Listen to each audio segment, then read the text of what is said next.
Next বলেছে subordinate clause. Subordinate clause কোনগুলো?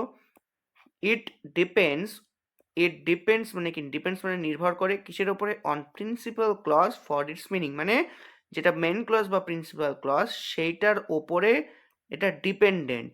ঠিক আছে, কি করে আমরা দেখবো সেটা। 2 নম্বর পার্ট কি বলেছে?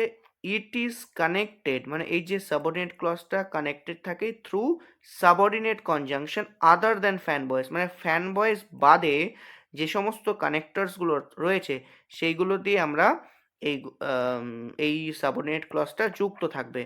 যেমন নেক্সট এক্সাম্পলটা কি দেখো, নেক্সট এক্সাম্পলটা বলেছে I asked her why she was shouting. দেখো আই আস্কড হার এটা একটা ক্লজ, আর হোয়াই শি ওয়াজ শাউটিং এটা একটা ক্লজ। দেখো হোয়াই দিয়ে একটা কানেক্টর স্টার্ট আছে না, তাহলে হোয়াই শি ওয়াজ শাউটিং এটা একটা ক্লজ, তাহলে এটা কোন clause? Why she was shouting, subordinate clause. তাহলে মনে রাখবে, আশা করি তোমরা বুঝতে পেরেছো। যদি তোমরা এর লং ভিডিও চাও আমাকে কমেন্টে জানিও, আমি একটা লং ভিডিও তোমাদের জন্য প্রোভাইড করে দেবো। Thank you.